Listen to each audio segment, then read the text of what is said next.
This academy 4 years ago, I think almost 4 years ago to the day, candidate Barack Obama was here speaking. And he said he was going to bring big things to America. Well, he did, but they came with big price tags. And they didn't work out so well. Big things, bad things, expensive things. He brought Obamacare. We don't want Obamacare. We didn't need it. We don't want it. He brought massive deficits. He had been critical of the president, saying that President Bush had large deficits. And then he has put in place deficits 3 times as large. As a matter of fact, if you look at the public debt, which has been put on the nation's balance sheet, he will, by the end of his first term, and his only term, by the way,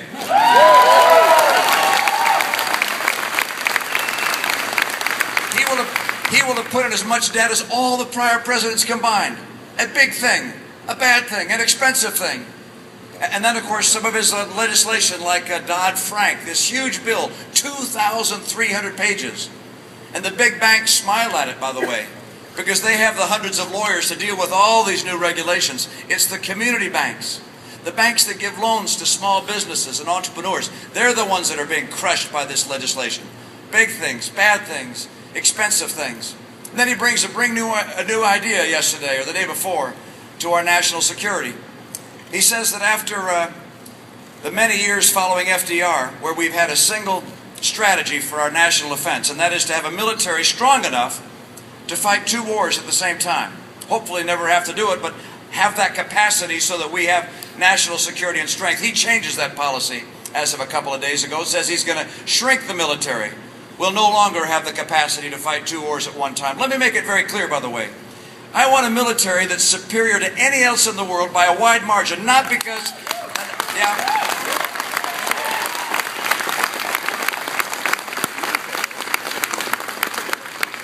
not just so that we can be successful in conflict, but so we can avoid conflict.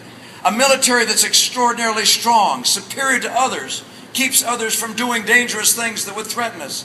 I want to protect America's strength and security. I don't want President Obama's big, bad things, expensive things. Let's protect America with a strong military.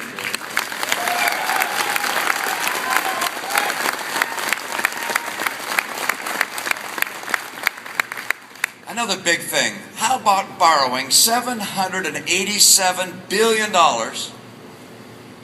in a stimulus bill which was promised to keep unemployment below 8%.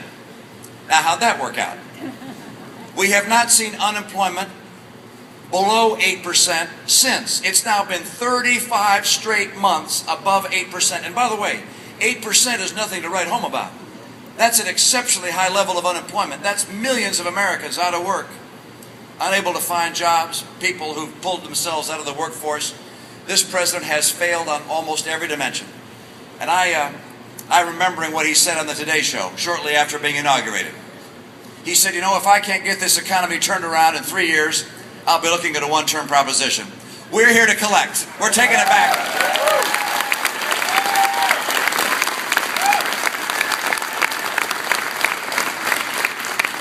And I'm asked how I'll get the economy going again. What things I'll do to get people back to work. There are a lot of things. One, I want to make America the most attractive place in the world. For inventors, for pioneers, for investors, for job creators. There are lots of ways of doing that. Getting regulations to work for industry, getting our tax rates competitive, getting America energy secure by using our oil and our gas and our coal and our nuclear.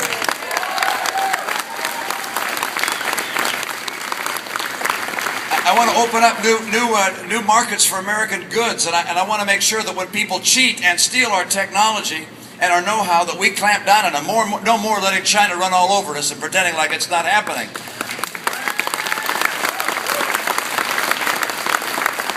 And you look at the budget, and people say, how can we ever balance the budget? Well, the funny thing, even in Massachusetts, we balance the budget every year. We have some people who want to make themselves heard. Hi, guys. Hi there. How you doing?